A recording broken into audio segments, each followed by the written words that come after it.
Hey guys, welcome back to another episode. Lex the Gray here. We're continuing our Red Zona one shot. This will not be a campaign, this will be a one shot, so most likely a handful of episodes. So I had to break away for a couple hours, but I returned. We're still technically within the first session, so we still have two bennies for Starv. Where we left off, Starv had a very snake eyes. He had a terrible roll, critical fail. He tried to jump out the window because these two diehards are after him. They took shots. They didn't hit him, but he is currently shaken. So, as Starv is on the ground, reaching for his pistol, or reaching for his Desert Eagle specifically, I'm going to use a Benny before these two diehards are going to open fire. Now, where I left off, I was saying that they had their guns pointed but didn't shoot yet. Starv is not the brightest character. His smarts is the lowest D4 possible. So he's going to, without question, just open fire at these two, who were also firing back at Starv. But I'm going to spend a Benny to shake off that shaken. We're not in combat technically just yet, but this will give Starv a chance to quote unquote fight back. We're going to use the shoot skill,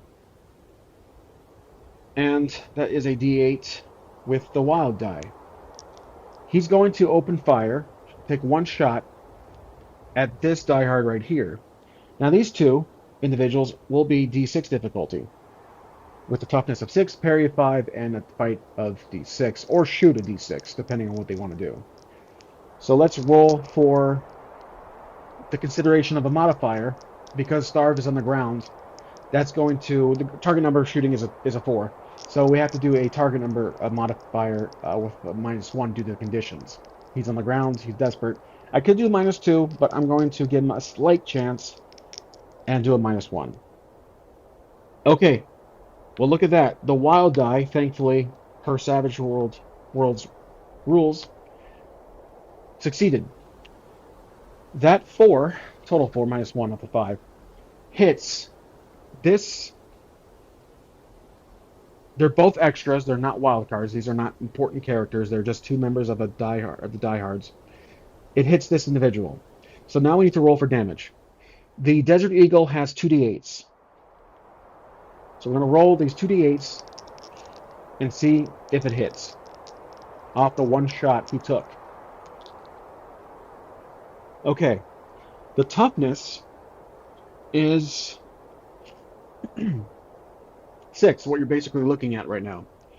He hit with 10 damage. That's a raise. That's 4 over 6. So, guess what? That was a clean shot. Right through the head. The first diehard is wounded, but also considered dead. So, luckily with these markers, these magic erase markers, I can draw dry erase. Sorry, I can write on these disposable chips or reusable chips who they are. So M for monster, creature, what have you. These other diehard is now in combat with our character, with Starv. So let's put the uh, let's put a chip to signify who is going. So in combat, I typically just roll 2d6s, which I will do. But slight hack here, I'm going to include the wild die for our character, Starv. And we actually rolled a critical failure, even though it's not technically a trait test, it's just a house rule. So the diehard goes first. I'm not going to consider this the snake eyes for any impairment on Starv's ability. So this diehard sees his comrade get shot and falls back. He dives out of the way, and of course the pace of a human is 6, so he's going to, well, you know what? Does this diehard have a gun? We know the other. We know they're opening fire, so I'm assuming he does. So that I was going to say perhaps he's going to do a close range fisticuffs, but I'm going to say he opens fire. So he dives to the left. He stands up in the alley and starts shooting randomly. He starts aimlessly shooting at Starv because he's desperate. He just saw his friend die, and now he's opening fire in the general direction of Starv. Starv is still on the ground, take note. So that gives Starv actually an advantage. That typically gives him an obstacle. The diehard has an obstacle to deal with. So uh, we're rolling for the diehard. This white die is just to symbolize who, or this white token is to symbolize who's going. Um, we're gonna roll for shoot. This is an extra, so there's no wild die included. We'll do a d6 because he is a d6 character. I'll roll now, and Starv's parry is also 6, so he has to ace it. But we're including the modifier of a -1 because he is desperately firing aimlessly, not really taking aim, but shooting in the general direction of Starv. That's a fail. So 1. He is not able to hit Starv, rightfully so. Starv stands up, he's able to get up, and now he's going to use his Desert Eagle and fire at this remaining diehard. So we move this token over to Starv, and we are going to roll our shoot, which is a d8 and the d6, to see if we can hit the parry of 5 that I've given, and that unfortunately does not hit. Neither dice. Oh, actually, I forgot. 4 is the target number. Starv is standing.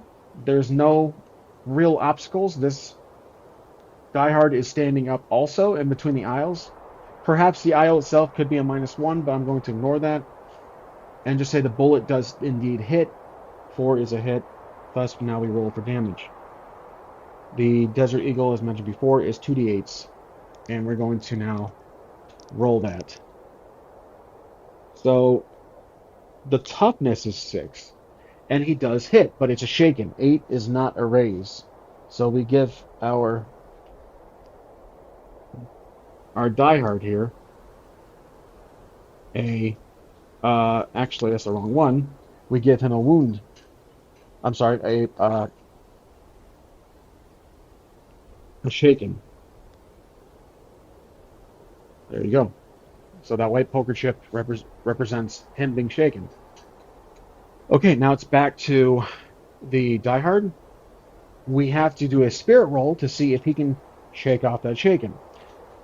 So we'll do a d6. It's automatic, and look at that. It explodes. It aces, and he gets 10. That's well over 4. Which means not only does he lose the shaken, he also gains an additional d6 for his next shot.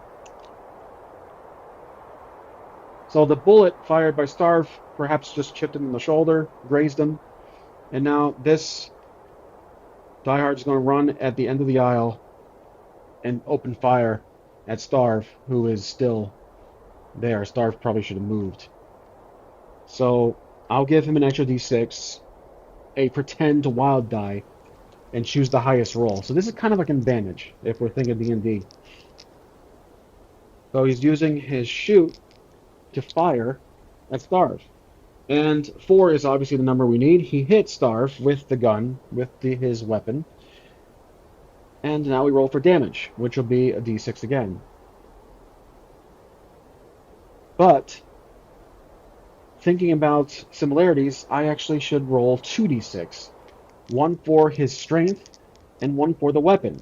I forgot to do that last time. So 2d6, I believe I forgot, is a 4, which is not enough to hit Starv's parry of 6. I'm sorry, Starv's toughness of 8. Okay, so Starv got lucky there. We are back to Starv.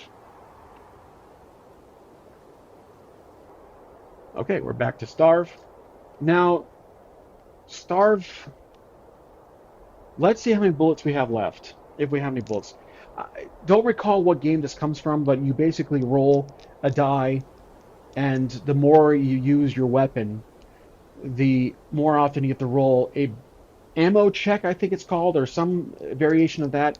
So Starv has used his Desert Eagle. I'm not tracking ammo per se exactly, but I want to put that pressure on that um, component of this one shot, that factor. So Starv has used his Desert Eagle several times here against the zombies, a couple times here. So 75% chance he still has ammo. Okay, he does. He still has ammo. But I have to remember that number next time we do an ammo check. I'm going to lower it to 50%. So he's going to run to the door at the same time opening fire at the diehard. This will be a -1 because he's running. That is technically a modifier. But the target number is still 4. So shoot is a D8 with the D6. Wild die, we're rolling for that. And luckily, it's a 9. So what that does, that's one raise, gives him a d6 extra damage. It hits. So now we roll the 2d8s that Desert Eagle comes packed with, and an additional d6 for extra damage because of that raise. Now that one shot he does, -1. So that, I'm sorry, I forgot the -1 modifier, but I'll still let it slide. I think it still was technically a raise. So that's 10 damage. 10 over the toughness of 5. That is a raise. 9 is the number. So he takes out, not a headshot, maybe just in the chest. He takes out this diehard, thus defeating them both. The battle is over. So Starv stops as he lowers his weapon and looks to the two dead diehards. Let's remove the initiative chip. And he's going to loot them, obviously. But Starv also wonders, who were these guys? So that's the thing. There is some narrative here. We still have to consider the story. Starv is looking for his the murderer, the killer of his wife. That's the whole point of his one shot. As I adjust the camera, he has to find the one responsible. He is not a vault dweller. He is a wastelander. If we're talking Fallout, a nomad, not really bound to any living situation or town or settlement. He is just a drifter with some history and skill. So as he is looting both of these diehards, does he know that they're diehards? So let's do a knowledge check, which is a D6, and there's also an investigation check, D4. I'm going to do multiple dice for this one. And I'll just obviously one. I don't know if this is how it's done in Savage Rules, but I'm considering it at the moment a house rule. I'm going to do a wild die. We're going to do a D4 because I do own the skill Investigate. It's not penalty. There's no penalty on it. And then knowledge of a D6. So technically 3 dice. We're trying to figure out. Starv is trying to figure out who these guys were, and if he recognizes them and knows who they are. So the wild die succeeds, which can be put on the knowledge die and the regular. I'm sorry, that is the investigate die. The knowledge die is the D6 here, the 5. So thanks to the wild die, it succeeds. He knows who they are, and he recognizes them. He knows who they work for, who they're part of, the faction known as Diehards, and that was based on his investigation, and he has knowledge about them. So he recognizes their wares, their clothing, and he knows of the organization known as Diehards, the faction. So, in any event, he's going to loot them, and he gets the following 2 items and some caps. They most likely have some caps, no doubt. What do they have cumulatively together? They have 42 caps. So I'm gonna. Starv is actually not a poor individual. He has 142 right now. 184, sorry. So we get 42. So I'm going to do 226 currently caps he has on person. We didn't find any caps or pre-war money as I was hoping for.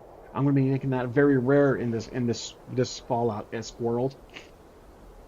And he loots the first one, or this technically the second one he killed. Now this is a ghost ward. Remember, these items are from Dungeon Degenerates. Totally different setting, but I'm adapting them. This is jewelry. Evil spirits shrink away in fear from the sight of this magical talisman. Choose a ghostly monster. Okay, so how can we transition this to this post-war non-fantasy setting? Maybe this can repel certain.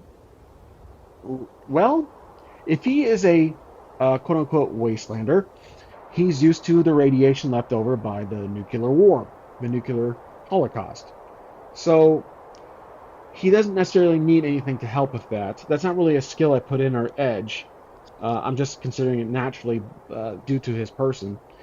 But what would this ghost ward do for us? So considering the realistic world this is, or post world, no fantasy, possibly mutations and some weapons, but beyond that, no fantasy. We did encounter some zombies, so I'm considering that, or some the undead, so that they're obviously walking around about. They're not ghouls per se. Okay, so here's what I'm thinking. These two have this. Both of them had this item on them. It repels zombies. It repels the undead. It keeps them, annoys them. It kind of irritates them and pushes them away, like a spray for like a um, raid for cockroaches or something. It doesn't kill them per se. It just keeps them away, like a repellent. So I'm gonna say that's what it is. It is technically a necklace, but or it is a wristband. We already have a necklace. So undead repellent. As silly as that sounds, I think that actually works for the setting. And then the other individual, so now he goes over here. If the body's right there, crouching, of course, because he doesn't want to be seen from the outside. He finds this, a mysterious map. Now, this actually works. This map has locations of settlements owned and operated by the diehards. So I'm going to write down diehard map.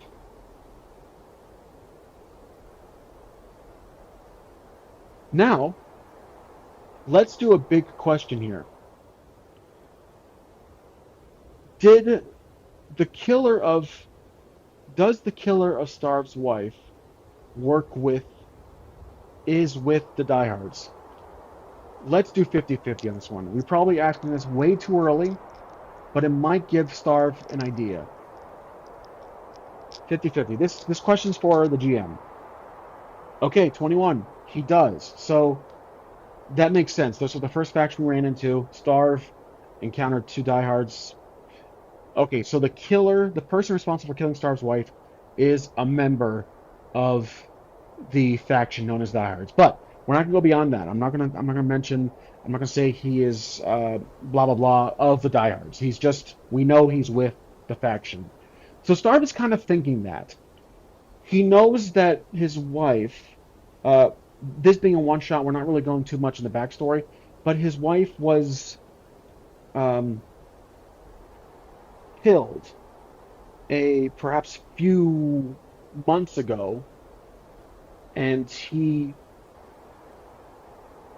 knows it happened. Perhaps it was in front of him. Perhaps it was overnight. They took her.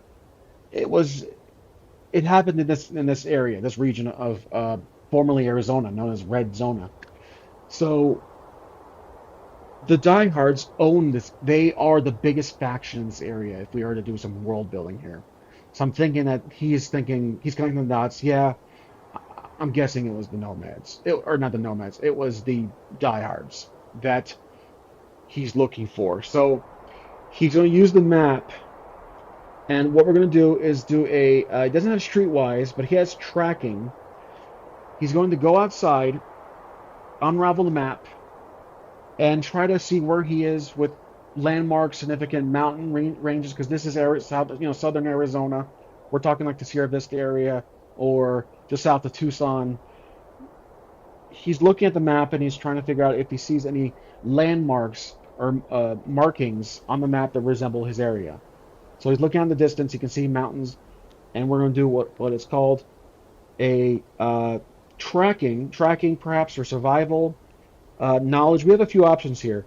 I'm going to say tracking, which is a D6, but because he has a map, he has an item, I'm going to do a +2 on the roll, whichever hits. So wild die and the regular die, so 6. The target number is 4 as always. He is able to distinguish in the northeast direction, because if we're considering looking at this board here, this is northeast. He looks to his left. He sees a large mountaintop that's labeled on the map, and it says observatory on it. I'm sorry, not yeah, northeast. It says observatory on it. And it's a tall mountain in the northeast direction from where he currently is. So that's where he's going to go. And as he's standing outside, he walks on the trail, looks left and right. Does he see anybody or anything? I'm going to say 25% chance. Well, let's take into account the diehards and the zombies. Let's increase that to 50% chance. He does. Okay, so as he looks, let's see which direction that's in. 1 through 3 is southwest. 4 through 6 is northeast in the direction of that observatory. 4 in the observatory. So he looks to his left, that direction, and he sees possibly another encounter. He sees, let's draw a card. Oh, look at that. He sees this. It's a human, but it's plagued. I like the card, actually. It says annoy on it. So there is a single approaching human. I'm considering some world building here. Let's get a white chip, and let's say, is this a friendly or an enemy? Let's do 50-50. Is it a enemy?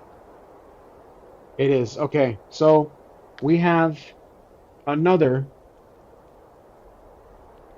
diehard, but this guy is actually a scout. He's a scout for the diehards. He's not necessarily going to attack, but I'm going to put DH. He has similar clothing. He's on horseback. Perhaps there is horses in this post-war. He's on horseback, and he sees there is probably some dust. It's hard to visibility. So let's roll a notice roll with the impairment of the low visibility. There's a dust storm coming in. You can hear the wind and the sound effect. So we're rolling to see if he can spot. He hears the horse, but let's see if we're rolling for a visual. -2 on this. Oh, okay, yeah. God darn it. Critical fail, and I cannot spend a penny to re-roll this. So, once again, critical fail, like the last episode.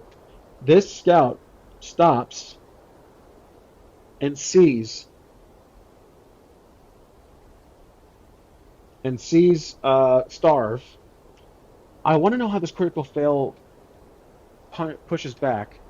We can put this card away. It's obviously going to be a human.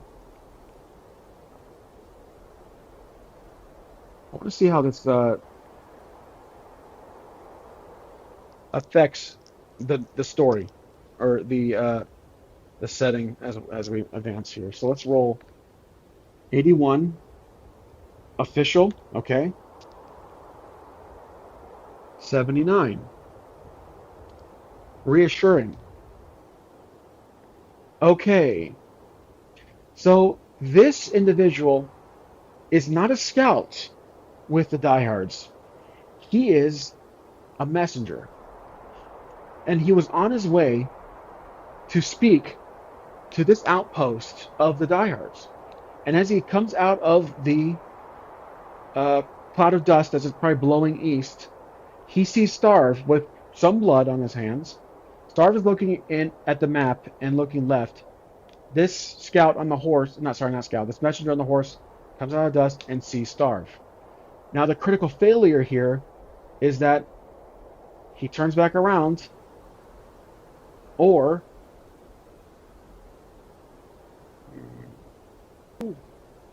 I had a great idea. I forgot about the delusional hindrance our character has. So Starv thinks that he sees his wife. Just a blur. Not remember, it's a minor hindrance, not major. If it was major, he would see his wife in broad daylight right there, like a ghostly form apparition. But this is like a very minor blur. He thinks it's wife. He's rubbing his eyes as he sees him, and this messenger is running on horseback, is charging, Starv. Okay, so I'm picturing this cinematically. Starv is watching his wife approach, like kind of in a blurry vision, not like a perfect apparition or perfect shape. But he suddenly then it comes to him that it's a horseback, and basically this messenger has a bat, a blunt object, and hits Starv in the face. That is what the critical fail will do. Starv is becoming a punching bag for the diehards, but this is post-war, so let's do an attack roll for this messenger. Now the messenger, he's not a fighter. We're gonna give him a D4. He's fairly pathetic, but with the advantage, I'll give him an additional D6 for the hit. So he's going for the parry. Okay, 4 is unfortunately not a hit. So he takes a swing at the bat. It hits basically what this will all do. Starv is shaken just from the hit. He doesn't take damage, but he's shaken from the hit. So let's use my nails here to get that token on top of that. And now we're in combat. So he has a blunt object. The diehard messenger gets off the horse and is now in a confrontation with our character. That was actually, I think that worked out quite well. Just Starv seeing a visual, obscured by the dust with the snake eyes roll. He thinks it's his wife because that's a delusional hindrance he has, and the approach of the horseback then turns out to be it's another member of Die Hard. So this area is infested with Die Hard members. So we have to consider that when rolling for Oracle questions, when asking is there a Die Hard guy in that garbage can or something, or pops out pops out of a hole or something. So we're now in combat. Let's roll for initiative, which we'll just do the 2d6 as usual. But because we're wounded, I'm going to do a -1 on our roll. Okay, so even with the -1, we'll still go first. So we're going to do a spirit check to see if we still have that newly obtained shaken. That will be our spirit roll, a d6 with the wild die. Okay, we actually do manage to shake it off. Okay.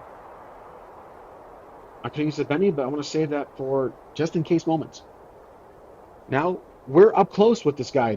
This messenger risked it. He jumped off. He's not in the distance. We are up close, and we will use our survival knife. So this will be fighting with a d8 and the wild die. We're going for a parry. I'm going to give the parry a 4. I'm not going to do the usual -1, so parry a 4. Okay, so they both succeed, but we go in with a 6, obviously. That's a hit. That's not a raise, that's a hit.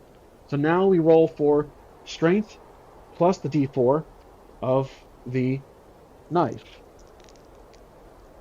at the toughness of 4. That is going to be a hit. The toughness of 4, that's just a wound. I'm sorry, that's a shaken. So our messenger here is shaken, and now it is his turn. He's up close. He takes a knife to perhaps the shoulder, the arm. If I don't really deal with hit locations, but just narratively thinking of how it would happen on camera. But so now he has to do a spirit roll, and that will be a D4. And that's all he really gets. He needs to ace. Oh, and he did. Of course, I said that, and he aces. Okay, so that's a 6. So he does indeed lose the shaken that he just obtained. All right, excellent. So now he takes a strike at, but he's at a disadvantage because our parry is 6. So 1, that's a fail. So